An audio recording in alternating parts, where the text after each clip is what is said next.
Beyond the Gates spoilers teasing that Bill Hamilton will be thrown headfirst into a whirlwind of fear and desperation come Monday, June 9th. The once steady attorney, known for his calm demeanor and unflappable courtroom strategies, finds himself confined to a hospital room that feels more like a crucible. Inside, four women stare at him with wide, terrified eyes: his daughters, Chelsea and Charmaine, flanked by his two wives, Haley, and the ever-present specter of his ex, Danny Dupree. Each face reflects a different shade of anxiety. Nathan's former flame turned present wife gripping the bed rail with white-knuckled intensity, the newly reclaimed Danny hovering in the corner, her expression unreadable, and the two young women who depend on him, their eyes brimming with tears as they cling to the hope that their father will pull through. The monitors beep incessantly, marking the slow, stubborn rhythm of life. In the electric hum of fluorescent lights, Bill Hamilton's mind flickers between memories of his daughter's first steps and the sharp pain that signaled the onset of his stroke. It's a moment of raw vulnerability, the kind lawyers seldom reveal outside the courtroom. The good news is that Bill will survive this latest health crisis. The bad news is that recovery will stretch out over months, a harrowing journey through physical therapy, endless doctor visits, and the mechanical repetition of strength-building exercises. His brilliant mind, usually honed to dismantle opposing counsel's arguments, must now relearn the most basic motions: raising an arm, gripping a cup, taking a steady breath. Danny, ever the devoted ex-wife, lingers at his side, offering gentle words of encouragement in a voice as soft as a lullaby. Though their marriage ended years ago, their bond remains unbroken, a testament to a love that transcended divorce papers. Haley, Bill's current wife, watches this dynamic unfold with a knot of jealousy tightening in her chest. She's seen this play out once before, the way Danny's presence seemed to soothe him, the way Bill's eyes softened whenever she touched his hand. Haley tries to remind herself that it's Danny's compassion, not romance, that keeps her tethered to this room, but the sting of jealousy cuts deeper than rational thought allows. As Danielle recounts every detail of Bill's progress to the nursing staff, Haley steels herself for the next wave of envy. She remembers the nights when Bill would return home late, nursing a sleepless ache behind his eyes after working on a case. Back then, she would lie awake waiting for him, worried he might never come back. Now, as she sees Danny offering him a sip of water, guiding his trembling hand to the bedside table, she feels the old wounds reopen. But Haley is not a passive observer. She fights for her place. She recalls the day she and Bill exchanged vows, promising to stand by each other in sickness and in health. This is her moment to fulfill that sacred promise, to show that her love is just as steadfast. Each evening, when the hospital corridor falls silent, Haley pulls up a chair and leans in close, whispering stories of their life together. The day they bought their first home, the time she surprised him with dinner at his favorite steakhouse. She delights in making him smile, in the faint, flickering light in his eyes when he hears the familiar cadence of her voice. Chelsea Hamilton bursts into the ward one afternoon, her entrance nearly as dramatic as the unfolding drama itself. She carries a bouquet of wildflowers, bright against the sterile backdrop of white walls and stainless steel. Chelsea has faced down her fair share of surprises: the one who met Madison Montgomery at that bar downtown, the one who felt her heart stir at the sight of a doctor's crisp white coat, but nothing prepared her for the sight of her father so vulnerable. As Chelsea approaches, Madison follows at a more measured pace, her stethoscope swinging gently around her neck. She's the physician overseeing Bill's emergency care, the one responsible for diagnosing his stroke and charting the initial path to recovery. Chelsea's heart flutters once again, caught between elation at seeing Madison in her professional element and trepidation at the gravity of her father's condition. The two women share an unspoken tension as they meet by Bill's bedside: Chelsea, protective and fierce, and Madison, calm and resolute, clipboard in hand. It's a delicate dance of emotions, Chelsea's gratitude for Madison's expertise mingles with a flicker of possessiveness over her father's well-being. As Madison explains the next steps: MRI scans, medication adjustments, the physical therapy regimen, Chelsea listens intently, each word weighted with relief and concern. She realizes that Madison's confidence is the very thing that keeps her father alive, and in that realization, admiration blossoms alongside burgeoning attraction. Meanwhile, Catherine "Cat" Richardson is playing her own high-stakes game of deception. Cat has never been one to follow the rules, a fact she proves when she slips into the hotel suite of her half-sister, Eva Thomas. The suite is a shrine to Eva's accomplishments: framed photographs, designer luggage, and neatly folded clothes. But what catches Kat's eye is the small chest on the side table, where Eva keeps her riding gear, helmet, and gloves once belonging to Leslie Thomas, the victim of a tragic accident. Kat's pulse quickens as she pockets those items, the smooth leather gloves and scuffed helmet cold against her palm. These tokens of Leslie's downfall are more than souvenirs. They are weapons she intends to use. Kat plans to frame Leslie, to ensure that Detective Jacob Hawthorne uncovers evidence of Leslie's negligence. The thrill of the scheme sends a rush of adrenaline through her veins. She slips out of the suite, heart pounding, and hides the helmet and gloves in a discreet corner of the hotel lobby. A valet on break glances her way, but she feigns distraction, blending into a group of tourists waiting for an elevator.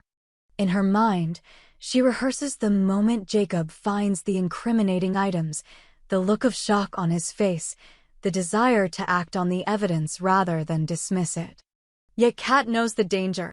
If Leslie catches her, the plan will backfire spectacularly, and the fragile alliance between the sisters will shatter for good. Across town, Eva awakens to a nightmare of her own making.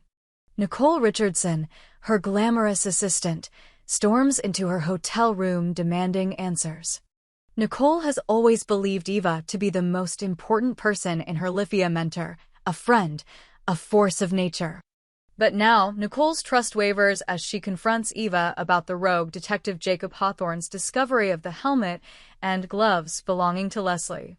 Eva is blindsided, her heart pounding in disbelief.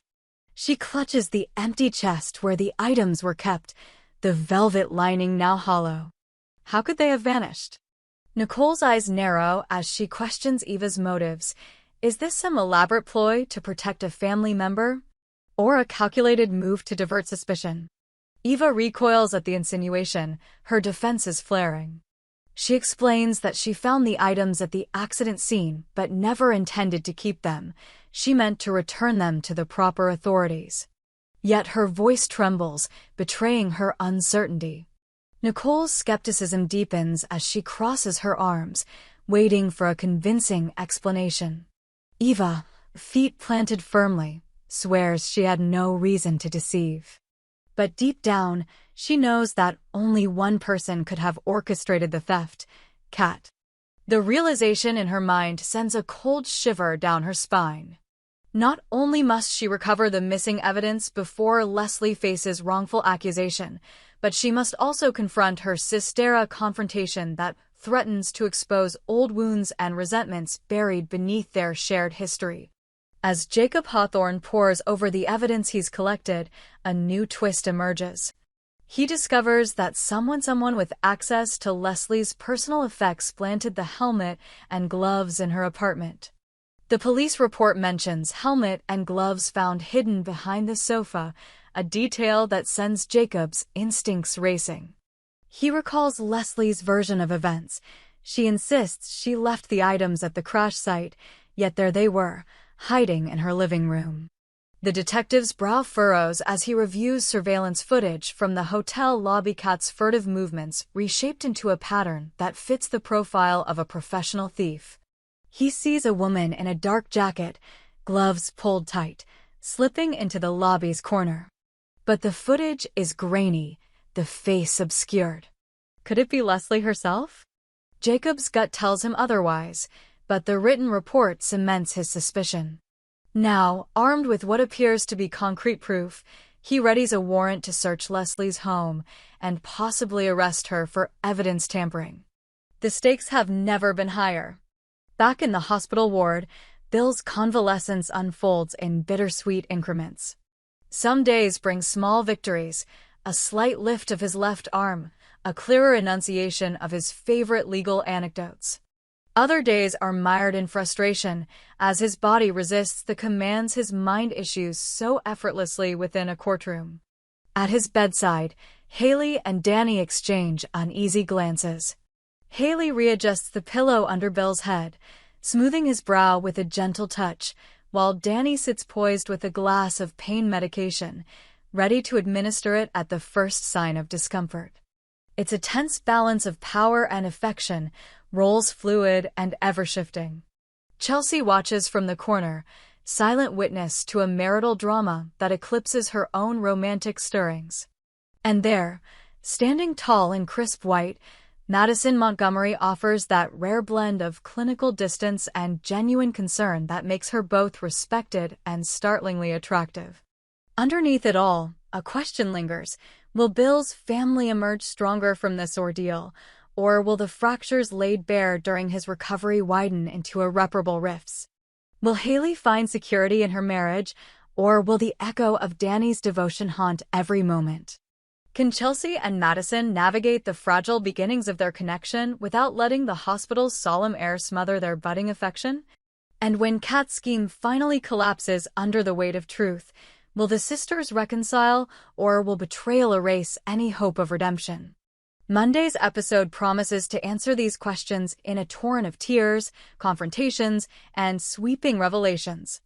As the cameras roll on June 9th, viewers will be swept into a story that blends medical emergency, family drama, legal intrigue, and the quiet ache of unspoken desires, all under the ominous title of Beyond the Gates. The morning light filters through the slatted blinds of Bill Hamilton's hospital room, casting long, narrow beams across the linoleum floor. It's a new day, but the tensions humming beneath the surface remain as charged as ever. Haley arrives first, carrying a tray with oatmeal and chamomile tea, Bill's prescribed breakfast, and sets it carefully on the overbed table. She smooths his hair back from his forehead as he stirs, the gentle motion meant to reassure him, but also to stake her claim on his recovery. She lingers, watching the tension in his jaw as he raises the spoon to his lips, the simple act of eating still a victory after days of weakness.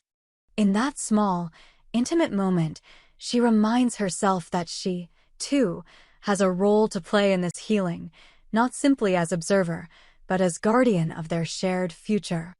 Not long after, Danny Dupree slips in quietly, her presence heralded only by the subtle click of her shoes against the polished floor. She brings news from the nursing station, Bill's vital signs, held steady through the night, and offers to take over feeding duties while Haley steps out for a brief respite. Haley nods, the unspoken agreement swirling between them.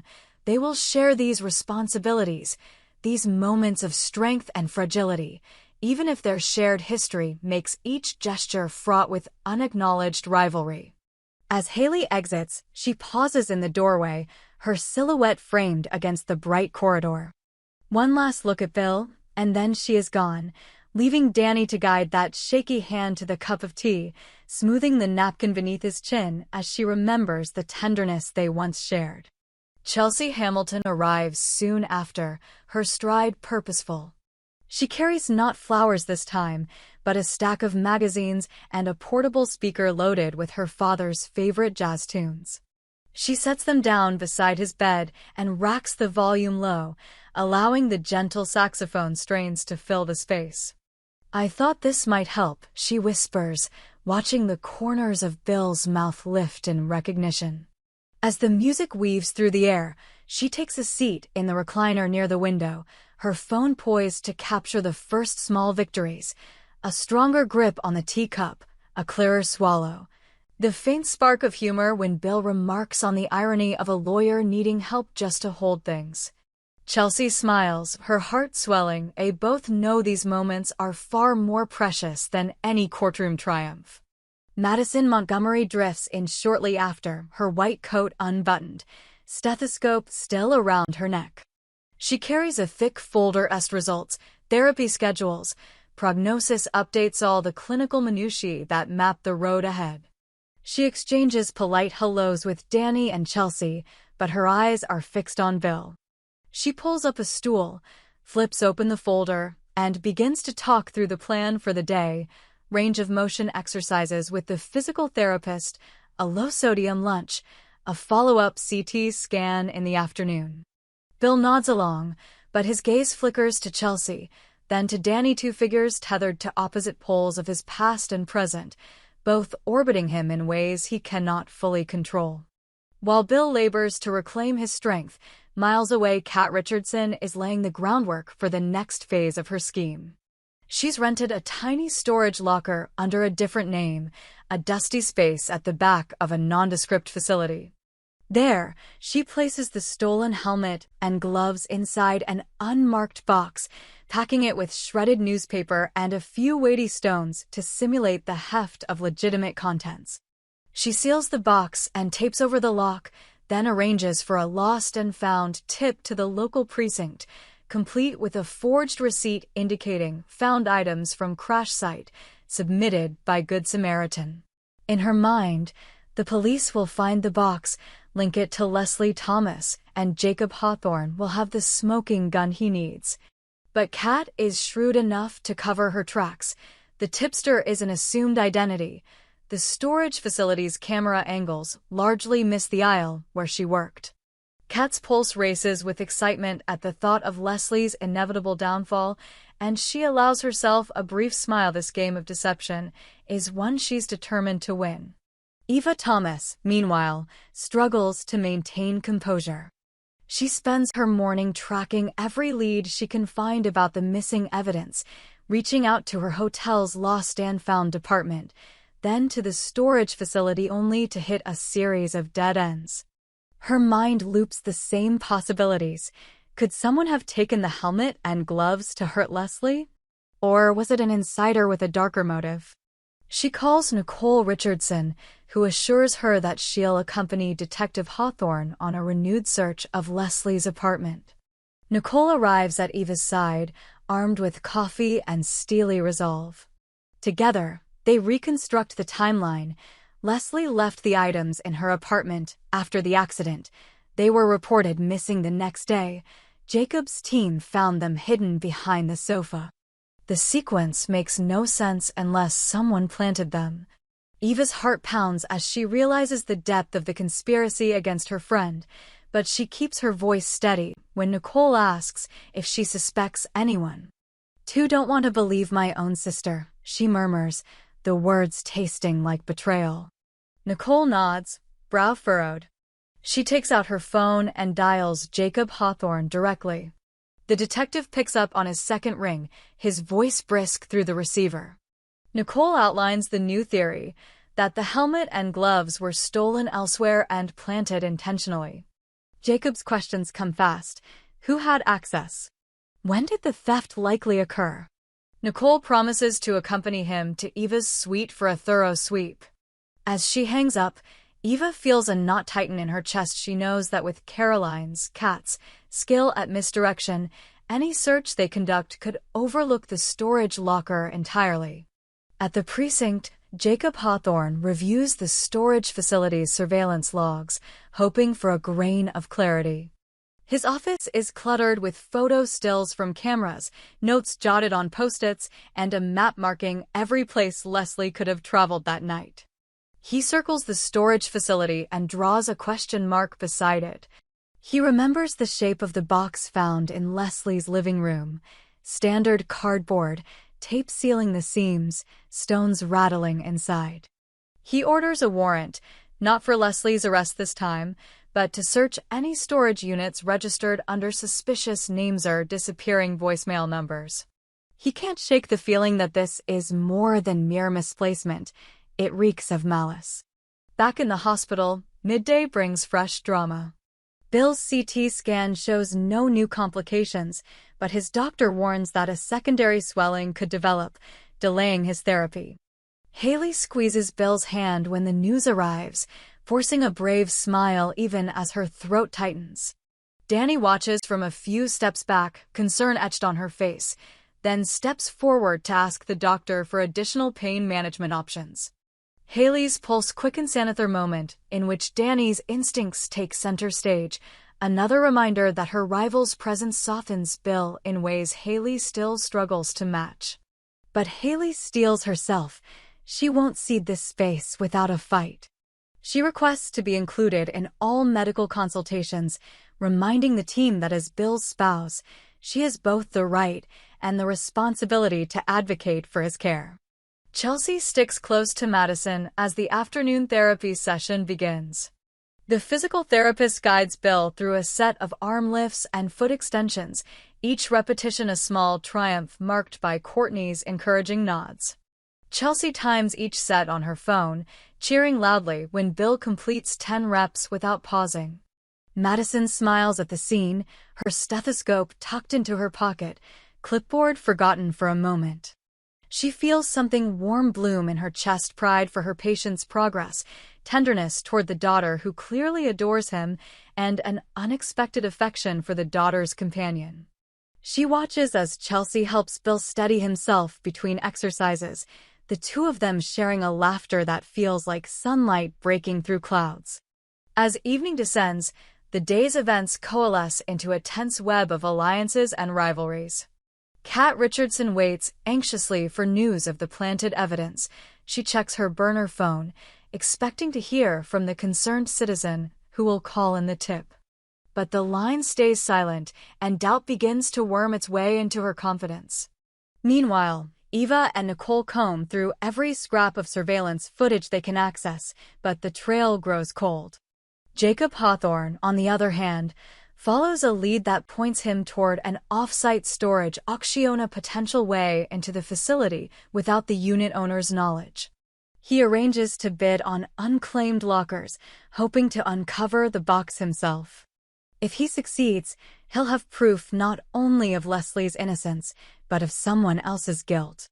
In the hospital room, the night shift arrives, and Bill drifts into a light doze, the hum of machinery lulling him toward sleep. Haley sits vigil, her notebook open, jotting down observations, slight tremor in his left hand, appetite increasing, mood stable. Across the room, Danny checks his 4-line, then steps quietly into the hall to confer with the nurse.